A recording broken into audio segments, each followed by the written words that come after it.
За та бүхэнд өнөөдрийн мэндийг хүргье. PPM-ийн зөвлөгөө мэдээлэл бас хүргээгүй бас нэлээд удсан байна. За тэгээд одоо энэ өдрөөс эхлээд ер нь 7 хоногт нэгээс 2 дугаар бэлдэж одоо уламжлалтын зөвлөгөө мэдээллийг түлхүү хүргэж эхэлье гэсэн бодолтойгоор бас эхэлж байна энэ удаагийнхаа дугаарыг. За тэгэхээр энэ удаагийн дугаартаа одоо энэ удаагийн зөвлөгөө мэдээлэлтэй юуны талаар ярих вэ гэхээр одоо энэ гадуур яригддаг. За эрүүл мэндийн зөвлөгөө гэдэг чиглэлээр одоо яригдж явдаг нэг нийтлэг асуудлуудын талаар одоо ярьж хүмүүстэй бас дэлгэрэнгүй ойлголт мэдээллийг хүргье гэж бодсны үндсэн дээр энэ удаагийнхаа дугаарыг бэлтлээ. За тэгэхээр ямар мэдээлэл энэ зөвлөгөө мэдээлэлд хамааралтай вэ гэхээр за энэ дийлэхтэй энэ хүмүүсийн дунд яригдаад байгаа энэ цэс туулгах гэдэг эмчилгээний талаар. За тэгээ бас их энэ усныг хэрэглээ. За тэгээ дээрэс нь энэ мацаг барих гэдэг мэдээллийн талаар ер нь ярих бодолтойгоор одоо энэ удаагийнхаа дугаар эхэлсэн байна. За тэгэхээр энэ цэс туулгах гэдэг эмчилгээг бол сүүлийн үед энэ хүмүүсийн гид цэвэрлэх за тэгээ бас нэг тураах эмчилгээ юм шиг хүмүүс их ойлгож за тэгээд бас энэ одоо энэ сошиал тэгээ энэ фэйсбુક тэгээ дээрэс нь ютубээр ч гэсэн одоо энэ тураах гэдэг нэрийн дор одоо энэ туулгах эмчилгээг бас их хийдэг болсон байна. За тэгээ мацаг барих гэдэг. Сүүлийн жилүүдэд ер нь энэ мацагтан Монгол гэ бас нэг гарч эхэлсэн. За тэгээ бас хажуугаар нь энэ одоо олон хоногор мацаг барьдаг хөдөлгөөнүүд ч гэсэн бас бий болцсон. Энэ одоо уламжлалтын онолд одоо энэ юу гэж байгаа юм бэ? Энэ ер нь бас эрүүл зөв амьдралын хэв маягт одоо орж явах нь зөв юм уу үгүй юу? Одоо энэ ямар байдлаар энийг одоо авч үзэх хэрэгтэй юм бэ гэж. За тэгээ усны хэрэглээ ер нь ямар байх вэ гэдэг талаар. За тэгтэл уламжлалт ангаах ухаанд бол ер нь бол цэс туулгах гэдэг эмчилгээ. За тэгээд энэ усны зөв зохистой хэрэглээний талаар. За бас энэ мацаг барих гэдэг энэ арга, энэ эмчилгээний талаар бас дэлгэрэнгүй одоо бас ярьсан байдаг. Гэтэл энэ одоо эмчилгээг бас зарим нэг талаар бол бас нэг буруу ойлголтоор бас энэ хүмүүсийн дунд одоо бас дийлэхтэй энэ яригдж бас буруугаар бас эмчилж буруугаар бас ингэж хэрглэж яваад байна. Буруугаар бас одоо энэ амьдралын хөвшилд одоо бий болгоод байна гэсэн асуудал.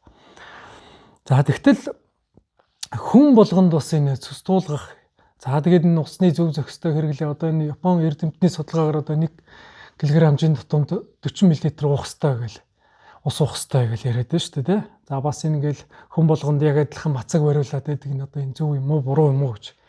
Энийг уламжлалт ангаах ухаанд одоо юу гэж үздэг юм бэ гэхээр хүн болгоны бие бол харилцан адилгүй байждаг. За энийг уламжлалт ангаах ухаанд бол хий шар бадганы ойлголтоор бол 3 янз ерөнхийдөө бол 3 янзын бие махбодтой хүмүүс байна гэж авч үзэж байгаа. За тэр нь юу юм бэ гэхээр за хий шар бадган гэж. За хий мөн чанартай хүмүүс бол дийлэхтэй бүгдэрдүү туранхай. За тэгээд дээрэс нь арьсны өнгө нь хөхөлбөр өнгөтэй их ярддаг. За тэгээд дээрэс нь энэ хийн энэ хөлбөрөнхийн мөн чанараараа бол энэ нойр нь сэрвэлздэг нойр муутай. За тэгээд сэтгэлийн хөдлөл маш ихтэй амархан баярлж тогтлох нь их байдаг. За тэгээд докторгүй аашаарын шинтэй ийм хүмүүс байдаг байх нэ гэж. За тэгээд биеийн овор хэмжээгээр аваад үзэх юм бол энэ овор хэмжээний хувьд бол энэ хийн мөн чанартай хүмүүс туранхай жижиг биетэй ийм хүмүүс бол дийлэхтэй байна гэж. За тэгээд дуу хөгжим инээд баясал цэнгэлд бол их дуртай ийм хүмүүс байдаг. За шарын мөн чанартай хүмүүс ямар байх вэ гэхээр шарын мөн чанартай хүмүүс дийлэхтэй энэ гал махбодын үндсэн дээр тогтсон ийм хүмүүс байна гэж. За тэгээд гал махбодын халуун мөн чанартай гинүүдэн дээрээс бол энэ ходоодны хоол шингээх чадвар нь бол маш их сайтай хүмүүс байдаг гэж. Амархан өлсөж цангах нь их хурдан байдаг. За тэгээ биеийн овор хэмжээний хувьд бол энэ дунд зэргийн овор хэмжээтэй. За тэгээд энэ нойрны хувьд бол их дунд зэргийн. За тэгээд бие нь бол их халуун элчтэй мөн чанартай хүмүүс байна гэж байгаа. За тэгээд дээрэс нь энэ шарын мөн чанартай хүмүүс бол ааш аран шингийн хувьд бол ерөнхийдөө энэ хомог ихтэй, уур ихтэй. За тэгээд ер нь энэ сэтгэлийн хүч ихтэй тийм хүмүүс байдаг гэж байгаа. Их хурц ааш аран шинтэй, оюун ухааны хувьд ч гэсэн их хурц тийм хүмүүс байдаг гэж байгаа. За тэгээд биеийн биеэс нь ялгарх өнө хөлсний үнэр ихтэй, хөлс ихтэй ийм хүмүүс бол шарын мөн чанар давмгай хүмүүс байна гэж. За тэгээд дээрэс нь хамтлаг гашуун их хүн хоол унданд дурлах нь бол шарын мөн чанартай хүмүүст бол их байдаг гэж. За бадганы мөн чанартай хүмүүс бол ямар байх вэ гэхээр биеийн өнгөний хувьд бол цайвар цагаан арьстай, цайвар цагаан одоо их тунгалаг арьстай. Тэгээд дээрэс нь гэрэлцсэн цайвар царайтай тийм хүмүүс байдаг гэж байна. Тэгээд дээрэс нь энэ их махлагдуу, тарган, яс үйс нь хил биш, тиймэрхүү их тарган дуу, марай сайтай тийм хүмүүс бол бадганы мөн чанартай хүмүүс байдаг гэж байна. За тэгээд нойронд их сайтай. Тэгээд зовлон бэрхшээлийг тисэх, тэсвэр ихтэй. За тэгээд дээрэс нь энэ бадганы мөн чанар бол ерөнхийдөө энэ шороо усан махбодын мөн чанар давмгай учраас ер нь бол хоолны шингээх чадвар их багатай хүмүүс байдаг гэж хэлсэн баг. За тэгээд дээрэс нь уурлах нөхцөл гарсан ч гэсэн ууж, малгуур ямар нэгэн зовлон бэрхшээлд бол тэсвэр ихтэй, тэсвэр сайтай хүмүүс байна гэж. Ингэж хий шар бадган гэж бадганаар бол ерөнхий хүмүүсийн мөн чанарыг бол ангилж утсан баг. За тэгээд дээрэс нь хий шар бадганыг бол энэ насны хувьд аваад үзэхэд бол энэ хүүхэд за тэгээс 16 нас хүртлийн насны хувьд бол энэ бол бадганы мөн чанар давмгай нас байна гэж. За тэгээд 16-аас за монголчуудын ингээд насыг бол аваад үзэхэд бол ерөнхийдөө энэ уламжлалт дарга ухааны ном зохиолд бол энэ хүний дунд насыг бол 100 настай гэж үзсэн байна. За тэгээд дээрэс нь бол энэ 100 насны хувьд бол 0-оос 16-ыг бол хүүхэд нас нь ялхас гэж. 16-аас 70 насыг бол уламжлалт дарга ухааны ном зохиолд бол залуу нас гэж. За 70-аас дээш энэ насыг бол энэ хөгшин насаа гэж авч үзсэн байна. Гэтэл манай монголчуудын хувьд бол энэ наслалтын байдлын дундаж наслалт бол нэг 70 орчим. За 67 68 орчим байгаа гэж үзэж байгаа шүү дээ, тийм. Гэтэл яг энэгээр нь ингээд аваад үзэхэд бол 16-аас 45 насны хооронд бол манай монголчуудын хувьд бол энэ ер нь бол эдэр залуу нас юм аа. За тэгээд 45-аас дээшээ бол ер нь бол хөгшөрч эхэлж байгаа нас юм байна гэж. За энэ насны хувьд аваад үзэхэд бол энэ 0-оос 16 насны хооронд бол хүүхэд нас, энэ бол бадганы мөн чанартай нас гэж.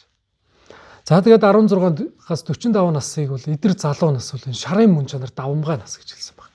За тэгээд 45-аас дээш насыг бол ерөнхийдөө хий давмгай болж эхэлж байгаа насаа, хий мөн чанартай насаа гэж ерөнхийдөө бол авч үзэхэд зөв юм аа.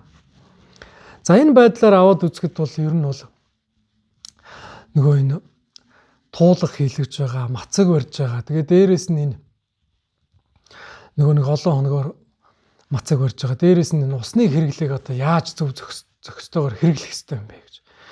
Тэгтэл энэ хий мөн чанартай настай хүмүүс бол ерөнхийдөө энэ ходоодны хоол шингээх чадвар. Тэгээд дээрэс нь бие махбодын хувьд ингээд аваад үзэхэд бол ерөнхийдөө ходоодны хоол шингээх чадвар бол ер нь тэгш бус. Нэг үл их сайн шингээгээд идэг, эсвэл одоо хоол шингээхээ болчдөг, хий дүүрэл цанхаагаад идэг ийм хүмүүс бол хийн мөн чанартай хүмүүс байдаг гэж. Гэтэл ийм хүмүүс нэг усын их хэмжээгээр уугаад байх юм бол бас яах юм бэ? Нэг адилхан одоо ингээл адилхан жинтэй хүмүүс байгаад идэг, адилхан 80 кг жинтэй юм уу, адилхан 70 кг жинтэй хүмүүс байгаад идэг. Гэтэл энэ адилхан жинтэй хүмүүс дунд чинь нөгөө хий шар бадганы өвчлөлөөрөө ингээд аваад үзэхэд бол янз. За нэг нь одоо 70 кг жинтэй одоо хүүхэд байж байхад 70 кг жинтэй эдэр залуу хүн. За эсвэл 70 кг жинтэй хөгшин насны хүмүүс адилхан ус уугаад байх хэрэгтэй юм уу? Адилхан одоо өдөртөө одоо кг жин тутамдаа 40 мл ус ууна гэл 2 литр 800 мл юм ус уугаад 2.8 литр ус уугаад байх хэрэгтэй юм уу гэж. Гэтэл энэ хүмүүс чинь хоорондоо харилцсан адилгүй байна шүү дээ. Хоолны хоол шингээх чадвар нь харилцсан адилгүй байна шүү дээ гэж. Тэгтэл одоо 70 кг жинтэй эдэр залуу хүн бол одоо ус сайн уугаад байх тусам, ус уугаад байх тусам нөгөөдгөө чинь шингээгэж байх ходоодны элч сайтай, ходоодны хоол шингээх чадвар сайтай, галын мөн чанартай хүмүүс үүждэг. Гэтэл нөгөө 70 кг жинтэй нөгөө хүүхэд их ус уугаад байх юм бол яах юм бэ гэд. Ингээл зарим тохиолдолд одоо бадганы мөн чанар дийлэх энэ хүүхэд, тэгээд дээрээс нь бадганы мөн чанартай хүн их ус хэмжээний ус уугаад байх юм бол хавгандаг, хий ингээ усанд хараг суудаг, хий өөхлөлттэй болдог. Зарим тохиолдолд одоо бөөрийн өвчлөл үүсэх юм тохиолдлууд бол маш их байждаг.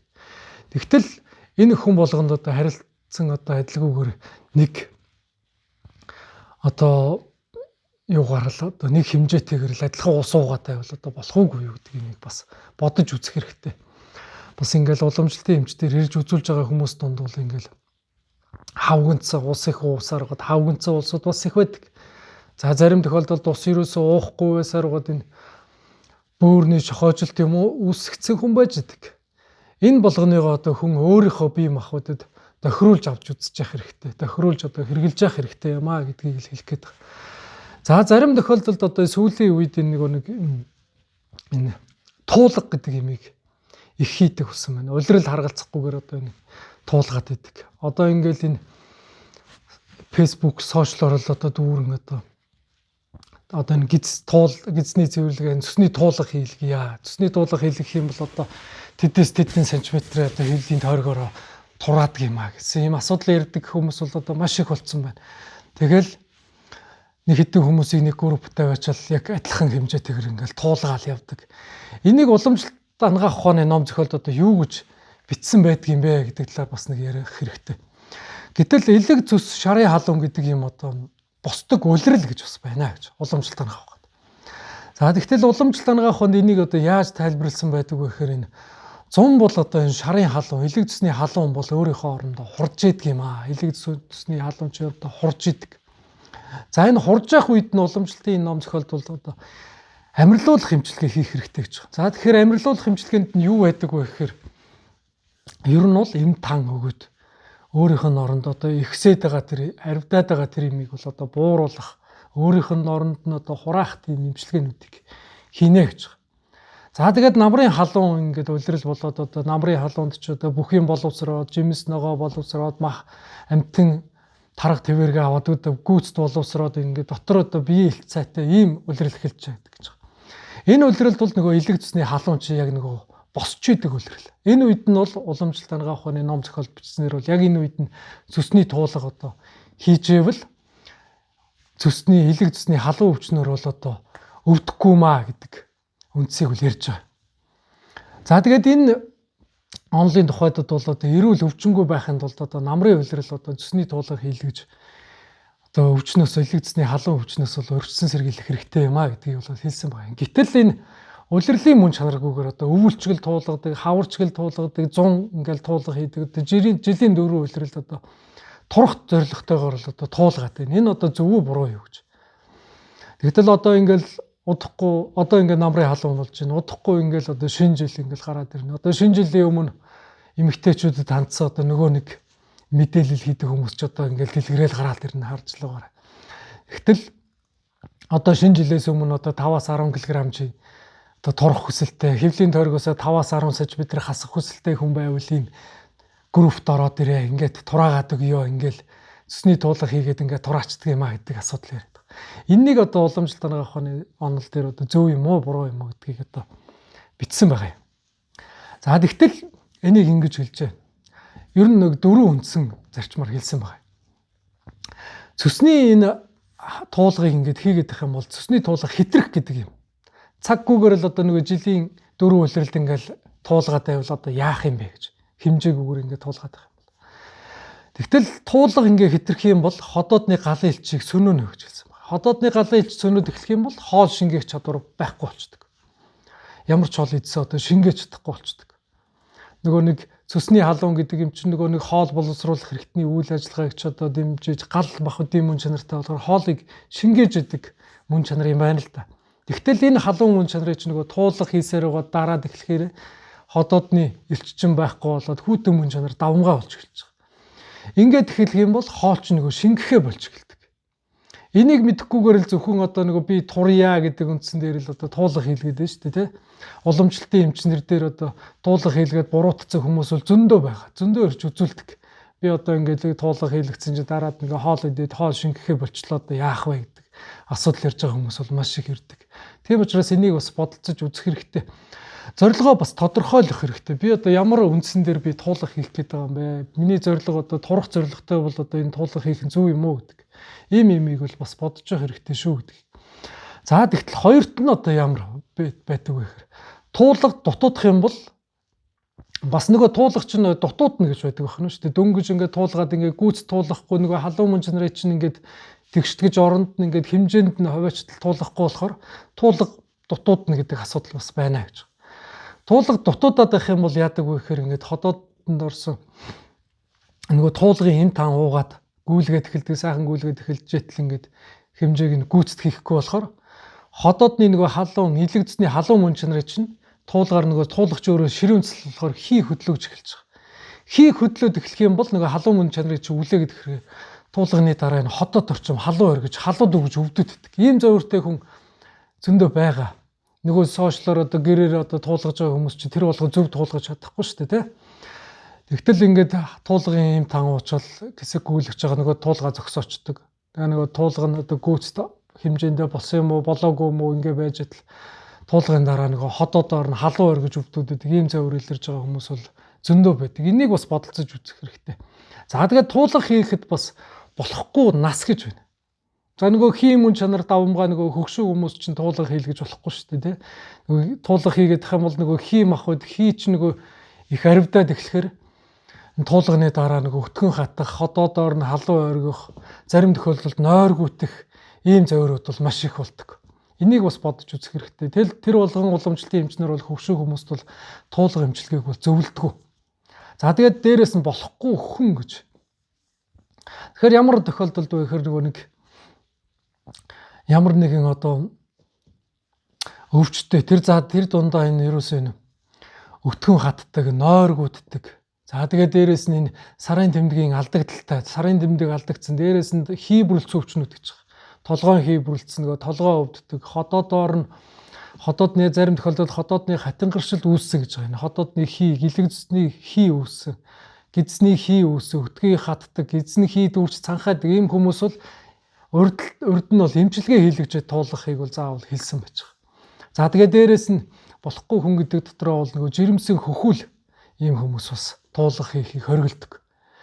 За дээрэс нь хөхүүлэгчүүд ингээд туулга хийгээд их юм бол дараад нь нөгөө дээрэс нь хүүхдээ хөхүүлж байдаг. Араас нь туулга ширүүн эмчилгээ ингээд хийлгчээдэг, нөгөө хий аравддаг, бие махбод нь улам доройтдаг ийм асуудлууд бол бас их гардгийг анхаарах хэрэгтэй. За тэгээд түрүүний ярьсан нөгөө дараад нь нөгөө нэг дөрөвт нь бол энэ туулга хийлгэж болохгүй улирал гэж байна. Энэ 100 бол ер нь бол энэ хурын улирал гэж хэлсэн байна. Төвдөд тохиолдол ярдгүй гэж. Тэгэхээр энэ улирал бол хурын улирал бол нөгөө хий дэлгэрж байдаг, хий босч хөдөлж байдаг улирал. Энэ улиралд бол туулга ер нь хийж болдгоо. Гэвтэл одоо хамаа замбраагүйгээр ингээл туулга хийгээд байдаг иймэрхүү асуудлууд бол зөндөө байна. Энийг бол анхаарах хэрэгтэй юм аа. Тэгэхээр туулганы энэ асуудал дээр бол энэ туулга би одоо ямар зорилгоор хийлгэх гээд байгаа юм бэ? Би өвчнөөс урьдчилан хийлгээд байна уу? Эсвэл илэгдсэний халуун өвчин үүсчээд туулга хийлгэх гээд байна уу гэдгийг тодорхойлох хэрэгтэй. Эсвэл зүгээр л би турхахын үүднээс турах зорилготой л туулга хийлгэх гээд байна уу гэдгийг тодорхойлох хэрэгтэй. Зүгээр л турах гээд туулга хийлгээд байгаа бол энэ буруу. Яг вэ тэрхэн үедээ бол яг вэ нөгөө илэгдсэний халууныг ингээ хөөгд ирэхээр ходоод гид сайхан цэвэрлэгдээд ирэхээр бас бие хөнгөрөөд хаван буугаад бас нэг тодорхой хэмжээгээр турдаг ийм юмнууд байна. Тэгтэл цаана нь олон өвчний шалтгаанууд, эрсдлүүд байдаг гэдгийг л анхаарах хэрэгтэй. За тэгээд дараад нь энэ усны хэрэглээ гэдэг юмн дээр бас нэг 6 зүйл байна. Ус болгоныг одоо ингээл адилхан ингээл хүн болгон адилхан хэмжээтэй ингээд уугаад байх бас тийм ч зохистой биш юм байна гэдгийг уламжлалт авахны ном зохиолд бас хэлсэн байна. Энийг юутай уялдуулах вэ гэхээр ходоодны хоол шингээх чадвартайгаа эхлээд уялдуулах хэрэгтэй. Миний ходоодны хоол шингээх чадвар сайн юм уу, муу юм уу гэдгийг тодорхойлох хэрэгтэй. За миний ходоодны хоол шингээх чадвар сайн байх юм бол айхуу усыг би их хэмжээгээр ууж болно. Хоол шингээх чадвар муутай, цанхаагаад байдаг, хоол ингээд ямар ч хоол идсэн ингээд хоол шингэхгүй ходоодоор нь хүндрээд байдаг хүмүүс хүүтэн ус уугаад ингээд залглаад уугаад байх нь зөв үү буруу юу гэдгийг сайн бодох хэрэгтэй. За тэгэхэд хоол шингээх чадвар муутай хүнд одоо ямар ус уух юм бэ гэдэг. За ширгээсэн халуун бүлээн ус ууж явах юм бол их сайн. За зарим тохиолдолд харууц гэд бас давс үйждэг. За энийг бол ерөнхийдөө энэ харууц гэдэг энэ давс бол манай монголчууд нэг өмхий давс гэл одоо сүүлд бол гямлай хар давс гэл нэг тийм муудцсан өндөгний үнэр шиг үнэртэй тийм давс байна. Ийм давсыг бас нөгөө ширгээсэн усандаа холиод уух юм бол нөгөө хоол шингэх чадвар ч бас их сайжирдгийг бас анхаарах хэрэгтэй. Тэгэхээр усыг бол хамгийн эхлээд өөрийнхөө ходоодны хоол шингэх чадвартай уялдуулах хэрэгтэй. За тэгээд усны мөн чанар гэдэг юмыг бас их бодолцох хэрэгтэй. Ус чинь өөрөө усан мах байд. Хүний ходоод бол хоол шингээх чадвар гэдэг юм чинь ходоодны хоол шингээх чадвар гэдэг юм чинь халуун элчин үндсэн дээр бий болчдөг. Тэгтэл ус их хэмжээгээр уугаад байна гэдэг чинь нэг ходоодны хоол шингээх чадварыг чинь л доош нь дараад байдаг юм асуудал байна. Энийг бас бодолцох хэрэгтэй. За тэгээд хүний бие махбод бол ерөнхийдөө хий шар бадган дээрээс нь 5 махбодын үндсэн дээр их тогтсон байдаг. За зарим хүмүүс нөгөө хийн мөн чанартай байж байгаа. Зарим хүмүүс шарын мөн чанартай, зарим хүмүүс бадганы мөн чанартай. Ийм харилцаа адилгүй байж байгаа. Адилхан биеийн жинтэй ч гэсэн. Тэгтэл энийг болцохгүйгээр нөгөө бадган давмгай хүмүүс чинь ус их уугаад байх юм бол хавгнаад байдаг, улам таргалаад байдаг ийм асуудлууд бол их байна. За тэгээд ходоодны хоол шингээх чадвар их мууддаг ийм асуудлууд байдгийг бас анхаарч үзэх хэрэгтэй. За тэгээд бас нэг өдрийн цагийн хэмнэл гэж байна гэж. Хүн өглөө босгоос ахуулаад орой унд хүртэл энэ ходоодны хоол шингээх чадвар чинь өглөөч сайн, өдөрч сайн, оройч сайн байгаад байдгүй юм байна л та. Ерөнхийдөө өглөө босоод ирэхэд хүний бие махбод одоо ингээд амарж байгаа босоод ирэхтэйгээ энтэй зэрэгцээд хүн хөдөлгөөнд орж эхэлдэг, хинэнтэй зэрэгтээд хүний ходоодны хоол шингээх чадвар багаар ихсэж эхэлдэг юм байна. Энэ нарны орчил хөдөлгөөнтэй адилхан. Нарны одоо энэ ургалт хамгийн дээд зэгтээ энэ оргилдоо хурц дээшээ мандсан энэ үед бол ходоодны хоол шингээх чадвар хамгийн сайн байдаг гэж байна. Өглөө мандаад ингээл өглөө нар мандахаас ахуулаад ходоодны хоол шингээх чадвар ихсээр хамгийн оргил зэгтээ хурж ирээд хамгийн сайн байна нар мандах. За тэгээд буцаад нар жаргах үе рүү ингээд доошоо нар гудааж эхлэх үед ходоодны хоол шингээх чадвар дагаад ингээд буурч эхэлдэг. Энэ бол өдрийн цагийн хэмнэлтэй уялдуулаад ходоодны хоол шингээх чадвар ихсэж буурж ирж байгаа ийм хэмнэл байна гэж. Өглөө нар мандах энэ нэг үүрийн ингээ гээгээ тусч ирж байгаа энэ үед хийм махбод давмгай хийн цаг гэж байна. Энэ хийн цагт бол ходоодны элчүүлт хэдийлэн тийм сайн байдгүй юм байна л да. Тэгш ус ийм сайн байдгүй энэ үе. Энэ үед нөгөө дөнгөж босоол ингээл хүүтэн ус ингээл залгилаад байх нь бас буруу юм байна л да. Аль болох халуун бүлээн ус ууж явах. Нөгөө нэг хоол шингээх чадвар муутай хүн бол нөгөө харууц давстай усаа ууж ивэл их зүгээрээ гэдгийг хэлсэн байгаа юм. За тэгээд өдрийн энэ халуун цагт бол шингийн юм аавал сайн ууж явах нь бол зөвөө. Орой унтахын өмнө бас шингийн юм их уугаад байх нь бас тийм ч зохимжтой биш. Зарим тохиолдолд их шингийн юм уугаад байх үед бол өглөө нүд хавгнаад босч ирдэг ийм асуудлууд бол их байдгийг бас анхаарах хэрэгтэй.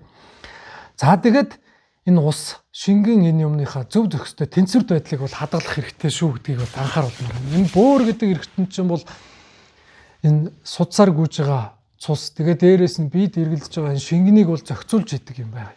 Эргэтэн байна. Хитрхи энэ шингэний эсэлгүн ихсээд ирэх юм бол бөөр тэрний чинь за энэ шингийн ихсээд байна гэж шээс болгоод гаргачдаг. За тэгээд хитрхи баг шингээ эргэлдэх юм бол аль болохоор ингээд ам цангаж ин нөгөө шингэний чинь зөв зохистой байдалд нь байх гал үзээд байна шүү дээ. Тэгтэл энийг тооцохгүйгээр ерөөсөө маш бага хэмжээтэй ус уугаад байх нь ямар байд юм бэ гэхээр их бага хэмжээтэй ус уугаад байх нь нөгөө бөөрөнд чи их ачааллыг үүсгэж байгаа. За нөгөө бөөр шохоождөг, бөөрөнд чулуу үүсдэг, нөгөө шээсээр гадагчлах хэвээр нөгөө эрдэс давс шээстэй хамт гадагчлах хэвээр эрдэс давс чи хөрөмтлөгцаар эцэстээ бөөрний шохоожлт чулуу үүсгдэг байна. За хитэг шингээ юм уугаад байх юм бол бөөрөнд чинь нөгөө шүүж чадахгүй их хэмжээний ингээд ус эргэлдээд эхлэхээр нөгөө хавн ингээд зохиомлоор ингээд бид хав үүсгдэг юм байна гэдэг. Ийм болохоор ер нь бол хүн өөрийнхөө бие махбодыг зохицуулаад энэ шингэний тэнцвэр байдал гэдэг юмыг бас хадгалах хэмжээтэйгээр өөрсдөө зохицуулаад өөрийнхөө бие махбодыг зохицуулж шингээ юмаа хэрэглэх хэрэгтэй шүү гэж. За тэгээд усны зөв зохистой хэрэглээ хэтрээд ирэх юм бол нөгөө хавн үүсдэг, хавнгийн өвчнүүд. За дээрэс нь ходоодны хоолны шингээх чадвар буурдаг ийм өвчлөлтүүд их үүсдэг. Иймийг бас их бодолцох хэрэгтэй. За тэгээд дээрэс нь энэ мацаг барих гэдэг энэ асуудал. За мацаг барих гэдэг асуудалд бол нөгөө нэг энэ бас нэг 6 зүйлийн асуудал байна гэж. За нэгт нь юу вэ гэхээр мацаг барих. За энэ сүүлд бол энэ мацаг барих гэдэг талаар бас ингээд ярихад бол мацагтан Монгол гэж бас нэг гарч ирсэн. За зарим энэ хүмүүс бол мацаг гэдэг юмыг бол янз янзаар бол ашиглаж штэ. Зарим тохиолдолд одоо энэ хорд бодисыг бол би өллөн байхад бол энэ хорд бодис биес ингээ гадагшлаж. За тэгээд дээрээс нь автофаг гэдэг. Энэ нь юу байдаг вэ гэхээр нэг хүн нөгөө одоо хүчсэн эд эсүүд одоо биес ингэж хорт бодистой хамт ингэ биес ялгарч дахиж энэ шинэ эс нөхөн төлжих энэ процессыг бол автофаг гэж хэлж байгаа. Ийм процесс бол энэ мацаг барих үлэн байх үед энэ бий болдго юм байна гэж хэлж байгаа. Тэгтэл энийг одоо ингээд биесээ хорт бодисыг одоо гадагшлуулж байгаа ингээд одоо зарим тохиолдолд одоо 3, 7, зарим тохиолдолд 10, 14 хоног хүртэл өлсгөлөн үлэн байсан юм хүмүүс одоо зөндөө байж штэ. Зүгээр тэнд одоо яаж болдго юм бэ гэхээр зүгээр эхний 3 хоногтоо үлэн аль зарим жоохон өлсөд ирэх юм бол одоо өглөөд өдөртөө нэг жоохон юм иддэг, заримдаа нэг шүл уудаг, ингээл өөрийгөө бүр тамлаа хийждэг юм мацгийн хөдөлгөөнүүд зөндөө байна. Би одоо зарим нэг хүмүүсээс одоо зогс сонсож үзсэн. Зарим нь бол одоо олон хоногоор мацаг барьж явсаар байгаад ерөөсөө нэг ус шүлхнөөр л өөрийгөө ингэж аргацааж явсаар эцэстээ бүр ерөөсөн сүлдгэж байхгүй болцсон, нойргүй болцсон. Дээрээс нь ходоод нь ерөөсөө ямар ч хоол хүлээж авах чадваргүй болцсон. Дотор нь муухай оригддаг, толгой нэрвдэг. Бүр ерөөсөө нэг иймэрхүү нэг хоол шимт ижилийн бүр хямралд орцсон, нүрээр нь дүүрэн сивгдсэн. Сарын тэмдгийн хямралд орцсон. Ийм асуудалтай хүмүүс бол зөндөө ирж үзүүлж байсан. Тэгэхээр энийг бас бодолцож үзэх хэрэгтэй. Тэгэхээр энэ мацаг барих гэдэг имийг одоо юун дээр үндэслэж мацаг барих хэрэгтэй вэ гэхээр ажлын ачаалал гэдэг юмд хамгийн эхлээд тохирол ачаа гэдгийг анхаарал байна. Би одоо ямар ажлын ачаалалтай хүн бэ? Би зүгээр гэртээ амраад хөвчөдөг хүн юм уу? Эсвэл хүнд хүчээр ажил хийдэг хүн юм уу? Өдөржин хүнд хүчээр ажил хийдэг хүн мөртлөө эсвэл нөгөө гэртээ хүүхдээ хүүлээд байж идэг нөгөө жирэмсэн эхчүүд, хөхүүлэгчүүд. Энд чи одоо байнгын шинэ дэжлийн дутагдaltaй ингээл байж байгаа хүмүүс шүү дээ. Тэгтэл энийг одоо тооцохгүйгээр ингээл мацаг барайл энэ одоо зөв юм уу, буруу юм уу гэдэг юмыг энэ ажлын ачаалал амьдралын одоо хөвшилдээ одоо зохицуулах хэрэгтэй. За тэгээд өөрийнхөө бие онцлогт бас зохицуулах хэрэгтэй. Би одоо нөгөө түрүүний хэлсэн нөгөө хий давмгай хүн юм уу, шар давмгай хүн юм уу, эсвэл бадган давмгай хүн юм уу? За бадган давмгай хүн бол хэрваргийн одоо нэг 2, 3 хоногийн мацгийг бол ер нь бол даагаал гарчна. За зарим тохиолдолд нэг 4, 5 хоног бол үлэн дүүхэн шиг эсвэл нэг бага хэмжээтэй хооллоод ингээд явхад л дэсчихнэ. Тэгтэл нөгөө хий давмгай нөгөө хөгшөө хүмүүс. За хий мөн чанартай нөгөө нойронд муутай, дээрээс нь өтгөн гаддаг, дээрээс нь хоол шин дэжэлтэй юм л идэхгүй л нөгөө ходоодны хий үүсдэг, биеийг хямардаг. Зарим тохиолдолд нөгөө зүрхний хий үүсдэг, гар хөлн ингээд салгалдаг ийм асуудалтай хүмүүс байж ижил одоо мацаг барина өөрийгөө одоо эрүүлжүүлнэ гээл. За зарим тохиолдолд тарганж гисэн зүрхний асуудалтай, дээрээс нь өтгөн гаддаг. Одоо нойргуудцсан ийм хүмүүс бас байдаг шүү дээ. Тэгэхээр энэ хүмүүс чинь бас би одоо турах гэж байна гэдэг зорилгоор мацаг бариад байдаг. Энэ одоо зөв үү буруу юу гэдгийг бас бодох хэрэгтэй. Зарим тохиолдолд бол энэ чинь хүн таныг одоо би энэ шинг чинь бууруулах, би чи эрүүлжүүлэх гэдгээс эсрэгээр таныг бүр өвчлөлт хүргэж идэг юм асуудлуудыг бол үүсгэж байгаа. Энийг бол бас бодох хэрэгтэй. За тэгэд улирал гэдэг юмтай бас зохицуулах хэрэгтэй. За уламжлалт ангаах ухааны ном зохиолдолд ер нь бол энэ мацаг гэдэг юмыг бол биеийн элчийг, ходоодны элчийг үүсгэх зорилготой бол мацаг барьж байгаа. Тэгэхээр өвлийн ихэнх сард гэж байна. За намар ингээд дууслаа, намрын улирал дууслаа, өвлийн ихэн үе одоо нөгөө жавар үсэд ирдэг хүүтэн уур амьсгал бий болоод идэг. Энэ үед 3 хоног бол мацаг барихыг хэлсэн байна. Тэгвэл 3 хоног үлэн байхыг бол хэлээг байгаа шүү ер нь бол. Энэ ямар зорилготой вэ гэхээр ходоодны хоол шингээх чадварыг нэмэгдүүлэх. За тэгээд дээрэс нь биеийг элчтэй, халуун бүлийн элчтэй болгох зорилгоор мацаг барихыг зөвлөсөн байна. Тэгтэл манайхан бол энийг тооцохгүйгээр зүгээр л турах зорилготой. За зарим тохиолдолд одоо биеэсээ хорд бодисыг гаргах гэж байгаа гэл ерөөс олон хоногоор ингээл өөрийгөө тамлаа хийждэг. Иймэрхүү юмнууд бол байдгийг анхаарах хэрэгтэй гэж хэлмээр байна. За тэгээд мацаг барих зорилго гэдэг юм бол тодорхойлох хэрэгтэй. Би ямар зорилгоор мацаг барих гэдэг байна. Та турах зорилгоор мацаг бариад байгаа бол энэ бол буруу гэдгийг бол хэлмээр байна. Би бол мацаг барих зорилго одоо яачлаа би бол мацаг барьмаар байна. Мацаг барихыг хүсэж байна гэх юм бол эхлээд зорилгоо тодорхойлох хэрэгтэй. Биеийн элчийг, ходоодны хоол шингээх чадварыг л нэмэгдүүлэх гэж мацаг барьж байгаа бол энэ бол зөв юм аа. Харин эсрэгээрээ би турыг гэсэн зорилготой мацаг бариад байвал энэ бол буруу гэдгийг бол анхаарах хэрэгтэй. За тэгээд дээрэс нь хэд олон хоногоор мацаг барих. За уламжлалт ангаах ухааны ном зохиолд түрүүний хэлснээр бол ерөнхийдөө бол эхний өдрөө бол өлөндөө байлгадаг. За 2 дахь өдөр нь бол угаасаа эхний өдөр нь бол өлөн байцааг чинь 2 дахь өдрөөс хий үүсээд нөгөө хоол шимтжил хүсэж эхэлдэг. Энэ үед нь бол хий дарах, цагаан гаргалга, махан гаргалга. За тэгээд дээрэс нь махны шүл зажлах юмгүйгээр гэдэг ийм шүл, цагаан гаргалга гэдэг иймэрхүү, махан гаргалга гэдэг иймэрхүү уламжлалтын эмнүүдийг өгдөг 2 дахь өдөр. За тэгээ 3 дахь өдөр нь хий ингээд давмгаа үүсээд эхлэх юм бол биеийн элчийг үүсгэх төөнүүр эмчилгээ, халуун бүлээн эмчилгээнүүд. За тэгээ дээрэс нь ходоодны элч, биеийн элчийг тэтгэх эм тангууд өгдөг.